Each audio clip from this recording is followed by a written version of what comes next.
Stop scrolling right now because I want to tell you the truth nobody wants to admit. 10,000 likes will never pay your bills. You can go viral tonight and still wake up broke tomorrow. Because followers are not customers, the algorithm is not your audience, and the business gods call you to build will never come from chasing strangers online. It will come from serving people who already know and trust you. So here's the real question.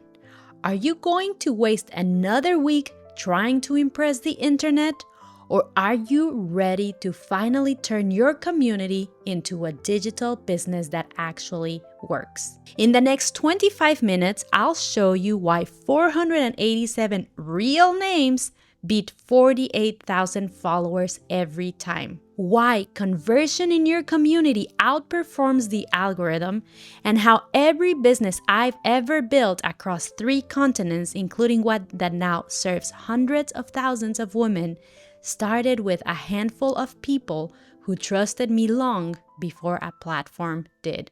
So stay with me because this episode is going to flip the way you see your audience, and it might just set you free from the follower trap for good. You are called for more, to serve people, to create value, to live generously, and to follow Jesus with freedom. But right now, your calendar is full, your energy is scattered, you're chasing metrics that actually don't matter. And you're convinced you need 1,000 more followers before you can actually start helping anyone. Hi, I'm Salime, and this is Freedom to Follow, your weekly 25 minutes to learn how to start your digital business from scratch, build from your existing relationships, and create sustainable income without selling your soul to the algorithm. For over 20 years and across 3 continents, I've built online businesses and platforms that let me live into my calling.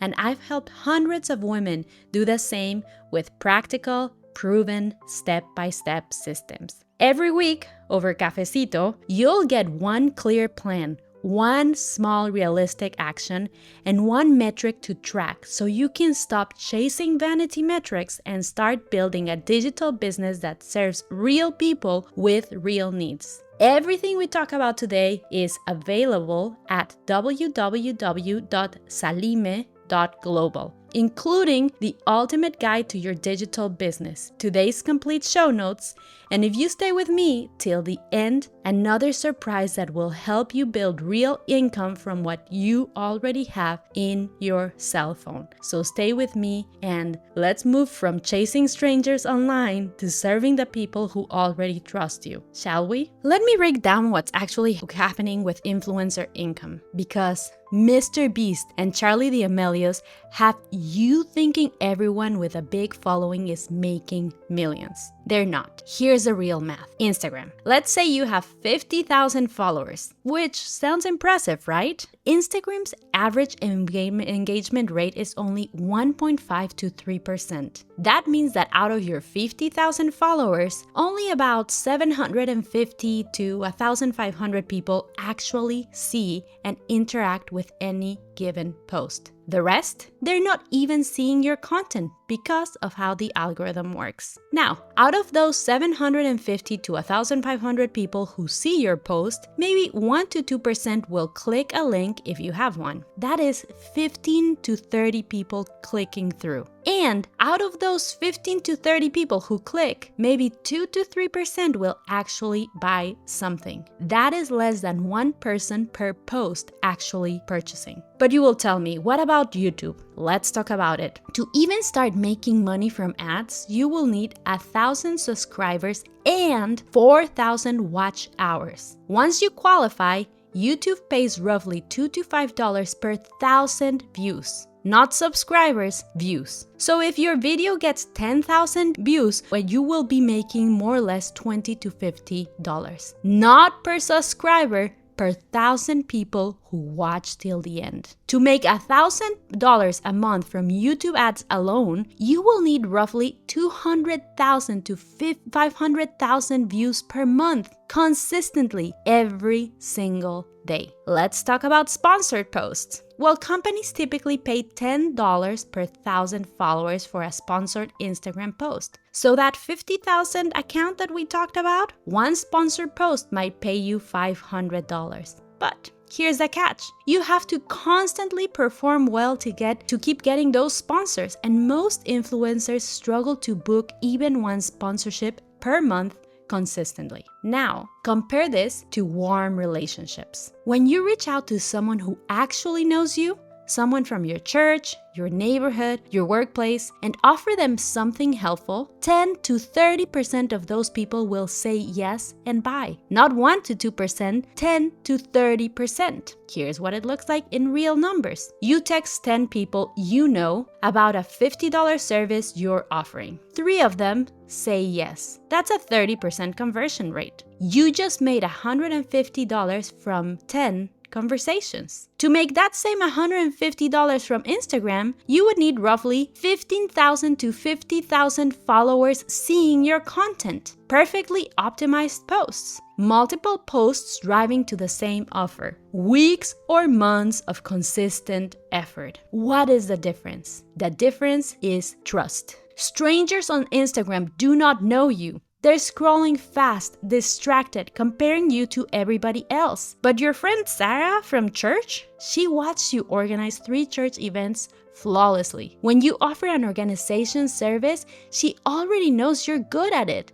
She doesn't need to be convinced, she's already seen the proof. That's why big reach rarely equals steady revenue, while warm relationships routinely convert at a 10 to 30%. Mr. Beast and Charlie make millions because they have hundreds of millions of followers and massive brand deals and products and reality TV shows and hundreds of people working for them and all the things. They are the exception that proves the rule. For everybody else, names beat numbers every single time. Your friend's sister who keeps asking for your help organizing her home, she's worth more than 10,000 followers who do not know your name. The women in your church small group who say, you should really charge for this, they're not just being polite. They are telling you where your business actually is. The co-worker who always comes to your desk when she's overwhelmed, she's not interrupting your real work. She is your real digital business opportunity. Now, before we go deeper, let me show you something about how Jesus built his movement that completely changed how I think about platforms and influence. Jesus had the opportunity to go viral multiple times. After he fed that 5,000, that crowd, and they wanted to make him king by force, for instance. I mean, that is an ancient equivalent of trending worldwide. Free publicity, maximum reach, the political and religious influence that could have changed everything for him overnight. And what did Jesus do? Jesus walked away from it. John 6:15 says he withdrew to the mountain alone because he knew they wanted to make him king. Why would he do that? Why turn down a massive platform growth when his mission was to reach the world? Because Jesus understood something we've forgotten. Real transformation happens through deep relationships, not through wide reach. Look at his actual strategy. He chose 12 men, not 12,000 followers, 12 specific people he invested in deeply, personally, and consistently. Think about this. Jesus could have chosen the rich young ruler.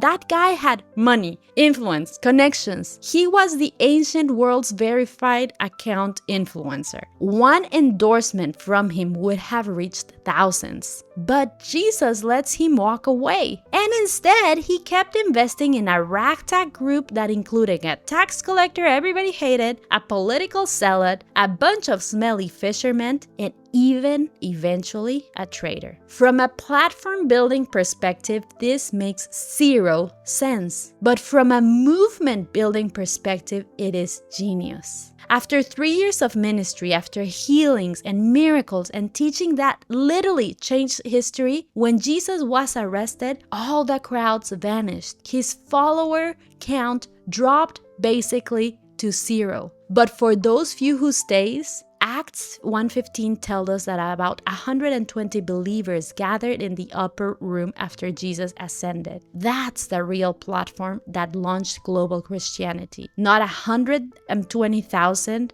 120 real people with real relationship with Jesus. That same principle shows up in 1 Peter 4:10. Each of you should use whatever gift you have received to serve others as faithful stewards of God's grace in its various forms. Depth before breadth, serve the people in front of you. God will handle the scale.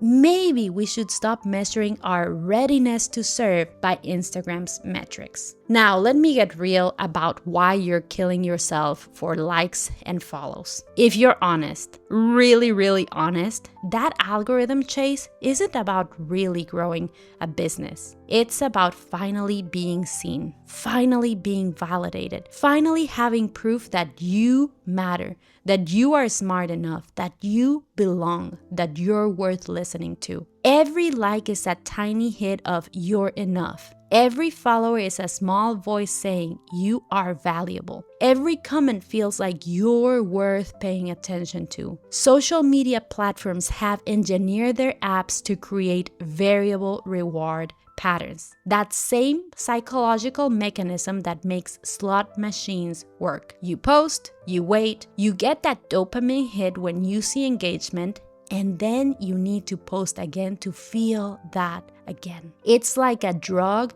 that gives you a high that needs to be repeated again and again and again and more and more and more and never satisfied. And here's what actually is happening. You're building somebody else's empire while neglecting your own community, which, by the way, is where God planted you. Every hour you spend crafting the perfect caption, finding trending audio, responding to strangers in your niche, that's an hour you're not spending actually helping the people who already trust you. And the cruelest part of it all is that the validation you're chasing will never be enough. 10,000 followers feel amazing until you see someone with 10,000. Then 10,000 feels good until you compare yourself with someone with 100,000. The goalpost keeps moving because the entire system is built on manufactured scarcity and comparison. You know what doesn't work that way? Real relationships. When your friend texts you and says, "That thing you taught me changed everything for my family," that hits different than 100 likes from strangers. When someone from church says,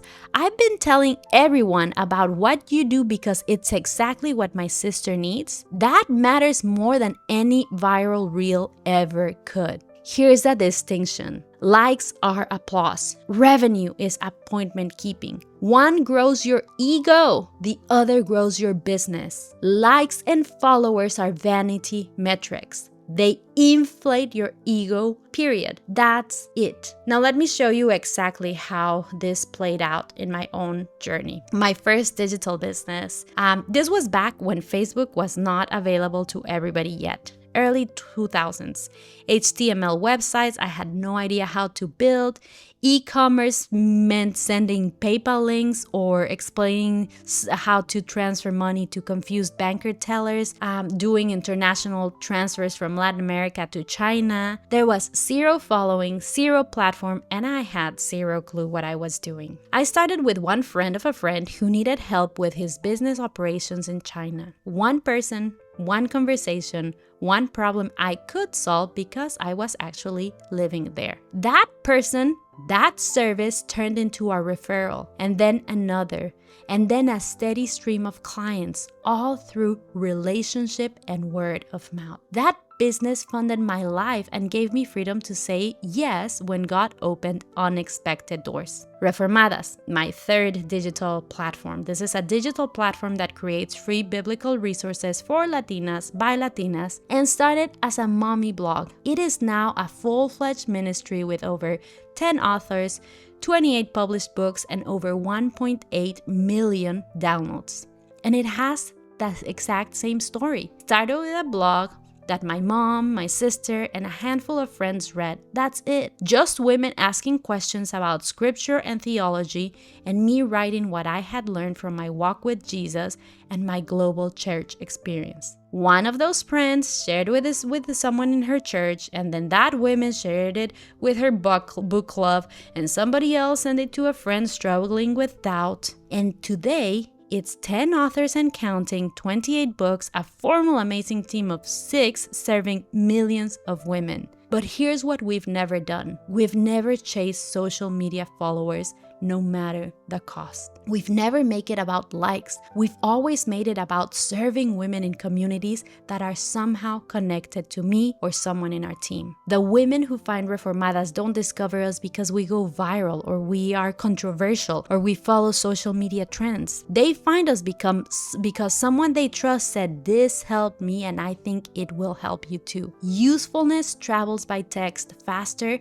than content travels by trends. That's how movements actually grow. That's how businesses that last get built, through people who care about each other's flourishing. My Instagram following as I write this, less than 1,000. Women do not find what I'm doing right now through viral reels. They find me because a friend texts them, "You need to see this." They stay because the content that I am producing delivers results. Not because of impressive social media metrics, but because I want to serve. Again, usefulness travels by text faster than content travels by trends. Now, let's get brutally practical. I want you to grab your phone or a notebook, or if you're driving, just hear me out and remember that the show notes are downloadable for you at salime.global. But I want to calculate your actual platform. So I want you to open your contacts and count how many people you have in your phone number contacts. How many people you have in your faith community, in your book club, in your gym, in your neighborhood who know you by name. Co-workers, former classmates, neighbors that you've had real conversations with. Family and friends you could text right now. People who would recognize you and know generally what you're good at. Don't filter that. Just count the real names. Because most women have discovered that they can actually directly reach 250 to 500 people. So just to make this very practical, we're going to use 300. I have 300 contacts. Now let's calculate the Instagram fantasy. To make $500 a month directly for Instagram, you would need roughly 50,000 genuinely engaged followers. You'd posting quality content daily, 20 to 30 hours per week. You'd be at the mercy of the algorithm that obviously changes overnight, and you'd need years with zero guarantees. But I want you to think about the last time somebody asked for your help with your specific skill. I would like for you to write it down so that you see what it is. So write down the name, what they needed, and whether you help for free or paid. And I want you to answer honestly. If you charged something today, would they pay? Yes, maybe, I'm not sure. Look at your percentage because it is usually much higher than the 1 to 3% you'd get from strangers on social media. If you look at those 300 real relationships and 10% of them, 30 people, bought a 20-night quick start guide, you would make $870 in one launch. If 5%, 15 people signed up for a 49 monthly coaching group, you would make $735 a month recurring revenue. If 3%, 9 people hired you for a 99 one-week micro program, you would be making $891. Again, you do not need to go viral. You need to use that trust that you already have, because trust with 300 is better than strangers that do not know you or do not trust you. Let me speak to something you might not want to hear. The obsession with growing your following, that constant content creation, that trending audio scramble is covering something up. It's probably covering the fear that if you actually reached out to people you know and offer your services, they might say no. That feels a lot more vulnerable than posting to strangers. It's covering up imposter syndrome that whispers, "But I'm not an expert." Easier to hide behind building a platform first than to actually help someone and risk not being perfect. It's covering the worry that maybe your skills aren't valuable enough for people to pay. Chasing followers feels productive without the risk of hearing no thanks. But the truth is that your 480 followers are not insufficient. Your belief that you need more of them before you can start is not helping you. It's keeping you stuck. The women in your life who already know you and ask for help, they're not looking for you to have a massive platform. They are looking for you to actually offer them to the help that they've been asking for because you've been where they are now. Your small network is not a disadvantage. It's your testing ground, your first market, your proof of context. So what I want you to do this week is for you to go to www.salime.global and download the exercise sheet for this episode, because I want us to shift our focus from what inflates the ego and makes you work, but has no results, to what strategically leads to potential sales. So instead of saying, I only have 436 followers on social media, say, I have direct access to however many real people who already know me and trust me. Instead of thinking, I need more followers on social media platforms so people take me seriously, say, my community is a place where I will start serving with this digital product. Remember that obedience beats audience, depth beats reach, faithful service in your community beats followers, and what you have in your community beats what you wish you had in followers. Likes are applause, community is real potential sales with your digital asset. One set are vanity metrics that will inflate your ego, the other one are real metrics that will build your business. So download the sheet, do the exercises, and start building on a solid foundation instead of chasing the algorithm and ending up exhausted. You do not need a massive platform to start a sustainable digital business. You need to stop using building a platform as an excuse to avoid serving the people who are already in your life. The people in your contacts right now, they're not your practice audience. They are your business. So stop waiting for the follower count that never feels like enough. Stop waiting for the algorithm to favor your content. Stop waiting for the perfect equipment, perfect branding, perfect confidence, and start serving. Start helping. Start solving real problems for real people who already know your name. The validation you're chasing for strangers will never satisfy you, but the transformation you create in the lives of people who trust you, that is sustainable business. That is real sales. That's what builds a business that actually lasts. So track it and do it. I know you've been told that building a business online means building a massive following first, but what we talked about today, that's different. This is about recognizing that the business you already need is in your contacts, not in some future platform you have not built yet. Your readiness to serve is not measured by follower count. It is measured by your willingness to help the specific people God has already placed in your path. And hermana, those people are closer than what you think. So head over to www.salime.global to grab your ultimate guide to your digital business and today's complete show notes, including all the exercises that will show you how what you have in your phone, your contacts, will be your first sales. And don't forget the surprise resource I mentioned, the WhatsApp plan, my 7-day starter to make your first sales using the contacts you have on your phone. It has a day-by-day prompt, DMs you can copy and paste, gentle follow-ups, and a simple tracker so you see progress. You will find it at www.salime.global/WhatsApp plan. Get it today because it won't be there forever. I hope this has helped you to see yourself more clearly and to understand that followers does not mean sales, that you already have people who are willing to buy from you if you actually help. My name is Salime, and I'll see you next week on Freedom to Follow. Goodbye.